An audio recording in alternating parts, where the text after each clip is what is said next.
then you're always going to feel like that's not possible for you and you're not capable of that and you have this curse on you. That's not true for any of you. This level of accountability is exactly what you need in order to actually get better.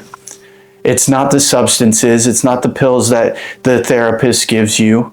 And listen, if that helps you and you found a way to still maintain who you are, I'm not a doctor and I'm not a therapist, okay? So I'm not telling you what to do when it comes to that. And I want you to seek as much help as you possibly can through those professional avenues that are available. 14, dad dies. It's horrible. I fall into addiction. All of my friends fall into addiction. And then one after another, like dominoes, every single one of us became depressed.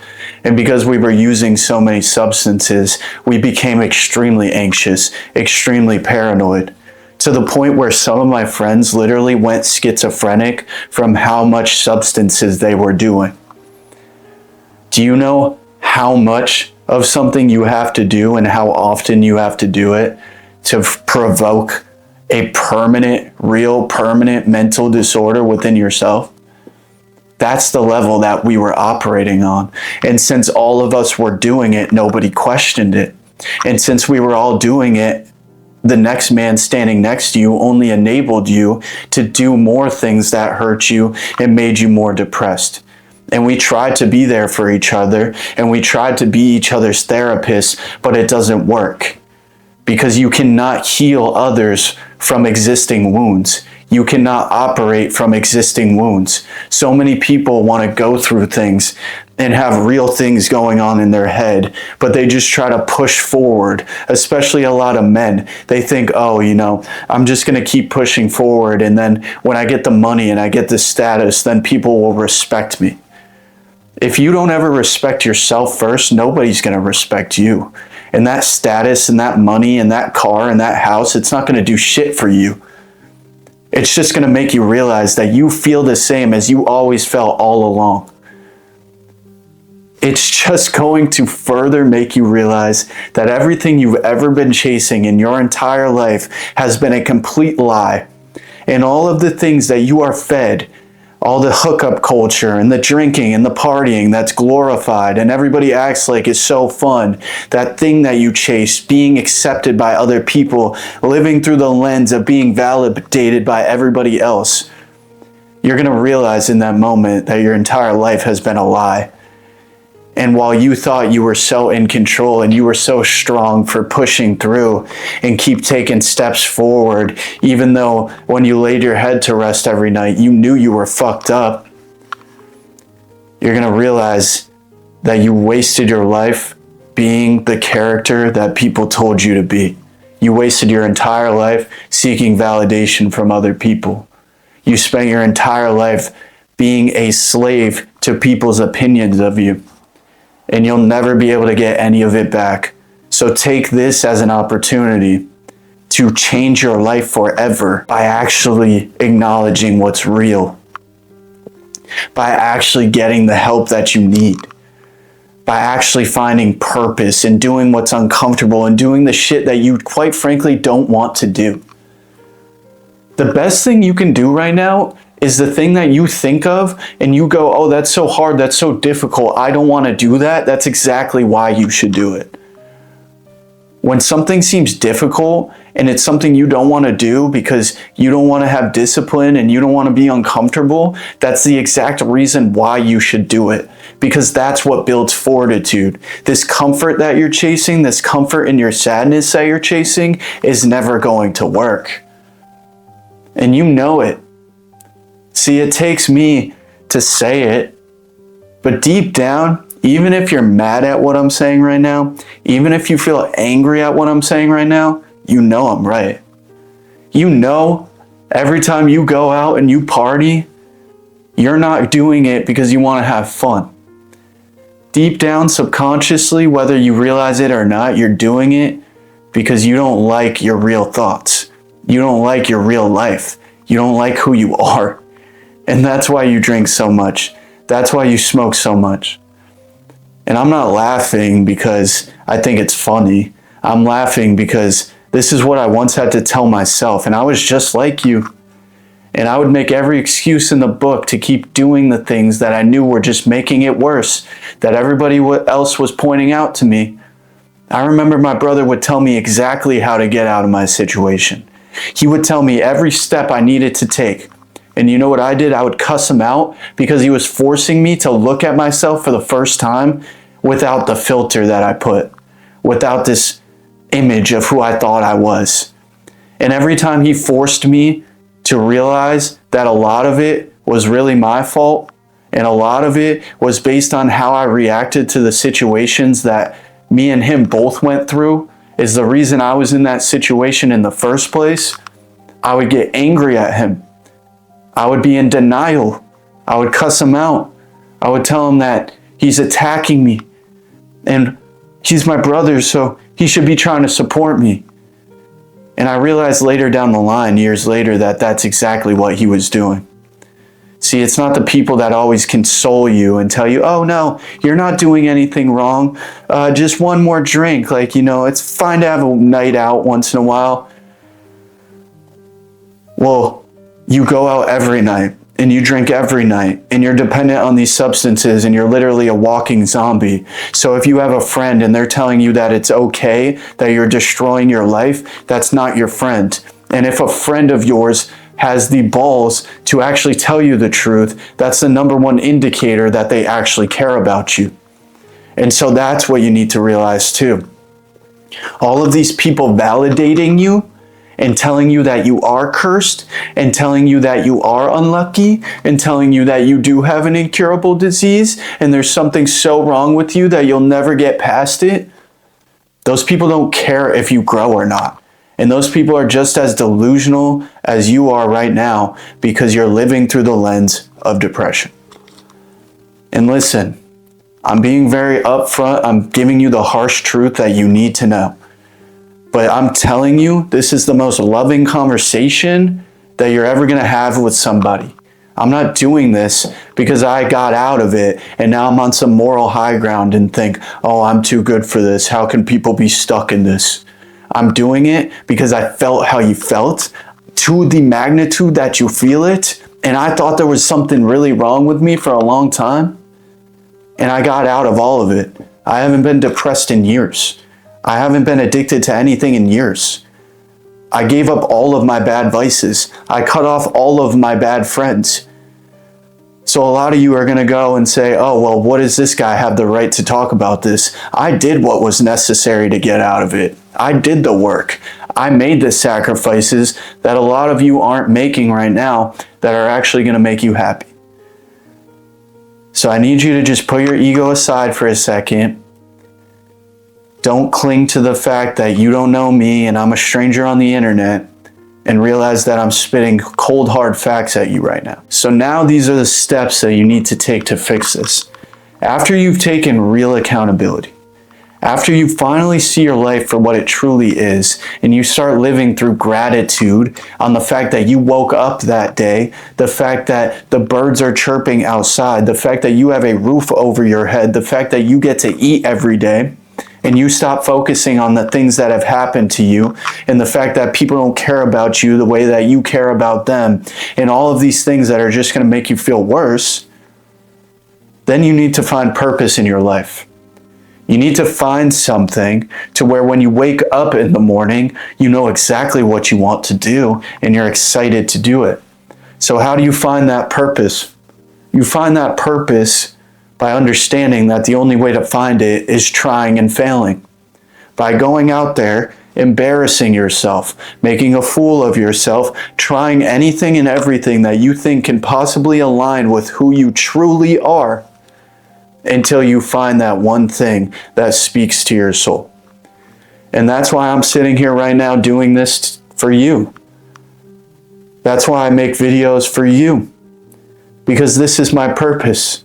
And if I never explored that pain and that sadness and what it truly meant and what it was trying to teach me, I would have never turned this camera on in the first place.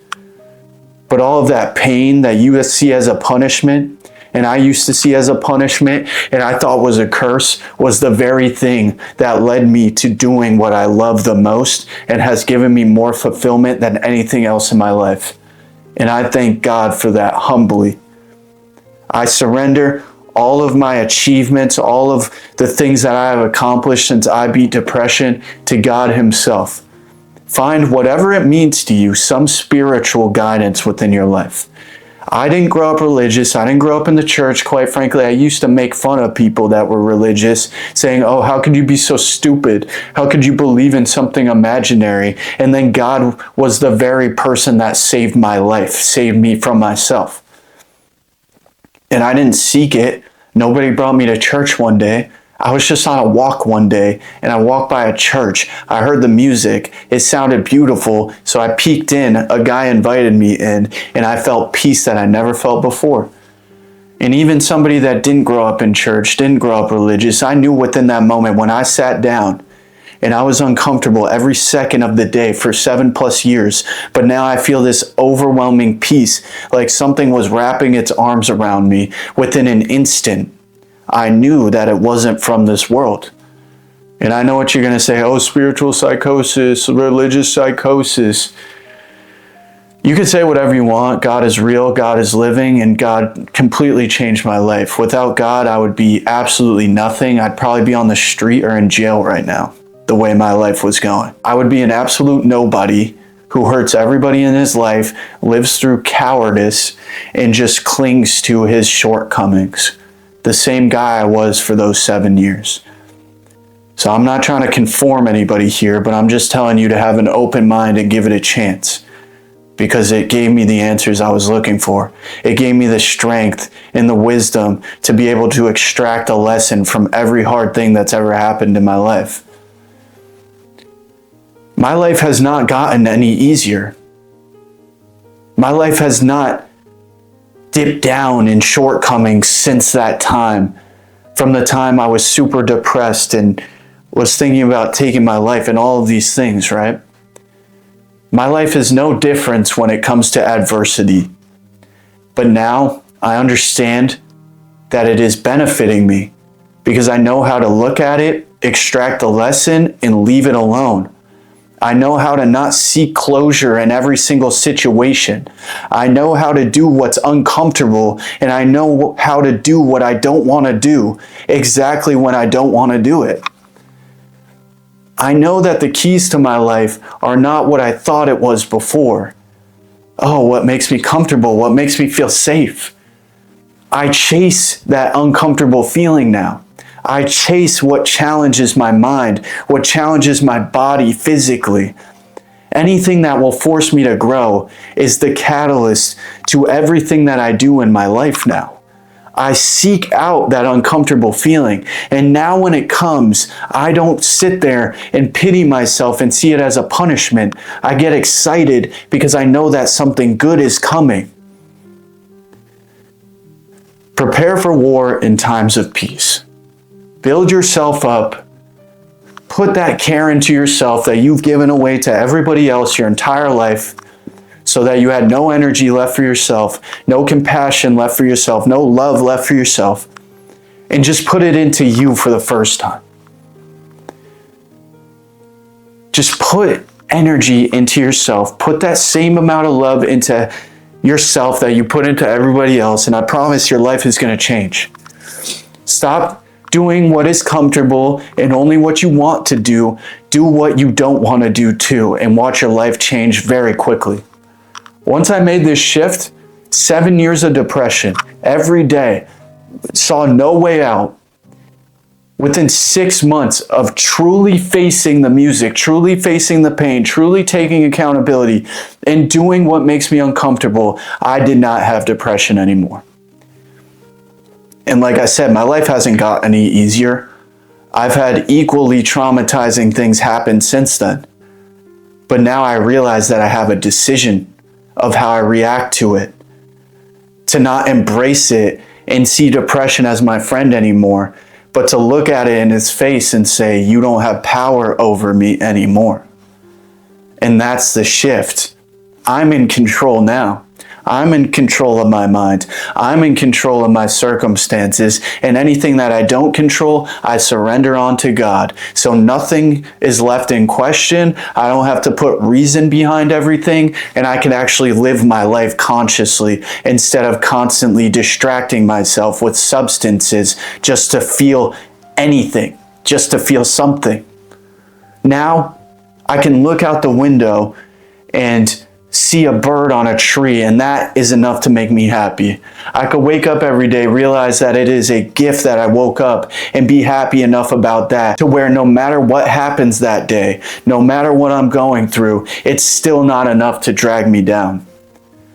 You have to put your gratitude on such a low level to where you appreciate all the things that you have become entitled to because you're used to them and they've always been there. Like having a family, like having the roof, like having food to eat. Don't act like that's not a gift. Don't act like that's a guarantee. Because a lot of people don't have that. A lot of people don't have the things that you have every single day, but just because you've always had them, somehow they don't hold any weight in your life anymore. You have plenty of good things going on in your life. You have plenty of reasons to be happy. I promise you, no matter what you're going through, no matter if it's a rock bottom moment, if you shift to trying to find anything and everything to be grateful for, I promise you, if you start your day every day like that, you'll never be in that depression to that level again. It's going to take some time. It's going to take a while for your mind to understand that it can't control you anymore and that you're finally taking control and overriding the bullshit that it's trying to make you do, which is keeping you in that box, keeping you comfortable. So find that thing that makes you feel again. Find that purpose. Find that activity. Find that sport. Find that art form that makes you come alive. That when you do it, time passes by and you don't even realize. Find the thing that speaks to your soul, and when you're doing it, it feels meant for you. It feels natural. Try anything and everything until you find that thing. Even if it takes years, which it will. It's going to take a long time. It's going to take a lot of trial and error, but there is no such thing as failure. If you are in pursuit of building a better life for yourself, for your future family, and the people around you, no shortcoming on that path is a failure unless you label it as that. There is no such thing as failure. There is only such thing as learning. So anytime you get knocked on your ass and you feel that sadness again, and your mind starts going against you again, realize that it is not an obstacle. It is an opportunity for you. It is trying to tell you something. It is God, the universe, whatever you believe, trying to tell you something and teach you about yourself. So stop running from it, stop avoiding it, and find what that is trying to teach you. Because ignoring it's not going to help. Taking another hit isn't going to help. Having another drink isn't going to help. And Becky and Stacy sure as hell aren't going to help you heal your childlike wounds that you have. Promise you that. And you could say whatever you want, but I lived it. I tried all the things that you think are making you feel better, and none of it works. And you cannot refute that even if you try. Because now you're hearing it from somebody that knows how it feels. Not somebody just reading out of a textbook or read a few books and now is regurgitating information to you. And I know you feel what I'm saying, and I know that I know exactly how you feel. I know what that weight feels like. I lost my father a year later, lost my best friend to taking his own life. I've been abused, I've been this and that. And still every day I'm one of the happiest people I know. And that's all a matter of perspective. That's all a matter of realizing that you have control over how you see it. That's all a matter of realizing that you're in control of your life and life isn't happening to you. That's a matter of facing what's uncomfortable and doing all of the shit that you don't want to do. That's a matter of building up enough self-love and spending enough time in isolation to find out who the fuck you are. And if you're not willing to do that, this is just going to keep going on. And you're just going to get tossed around in this cycle and feel powerless and feel like you have no control over your life. So don't wait any longer. Do it for yourself. Do it for the people that love you. Do it for the fact that you have one life and one day you're going to die anyway, so you might as well just find some reason and some meaning and some fulfillment in it. It's going to be painful. And a lot of times it's going to suck, completely suck. It's going to take everything in you to do what's necessary to find meaning for your individual life. Stop letting everybody else make decisions for you. Stop conforming your personality to whoever's in front of you. You were meant to be you for a reason. You were meant to be unique for a reason. And because of that, there is something unique to you that is out there that will not only impact your life, but impact millions of other people's lives. So you could stay in that self-pity. You can continue listening to the music, watching those movies, consuming that content that just makes you feel worse. You can continue hanging around those friends that you know aren't good for you, going back to that substance that doesn't do anything good for you. Or you could realize that now is the best time to stop living a lie and to face what's real, become comfortable with who you are, what you really feel, what your real thoughts are, and then go out there and fucking destroy everything life has to throw at you. Become bulletproof. Have such a mental fortitude through seeking understanding, through self-education, self-improvement, going out there, trying shit, even when you have no idea what the fuck you're doing, and still doing it anyways, because you weren't meant to be like everybody else. You were given all of these things, all of this hardship, because you're meant to do something greater. There is more meaning to your life. God gives his toughest soldiers the worst missions. Straight up like that. So you could live the victim life, and you could not truly live. You could be numb for the rest of your life, and then on your deathbed realize that you wasted your entire life. Or you can wake up right now, start focusing on gratitude, start going out there and challenging yourself, setting goals for yourself, finding a purpose for your life, and truly live. It's your choice.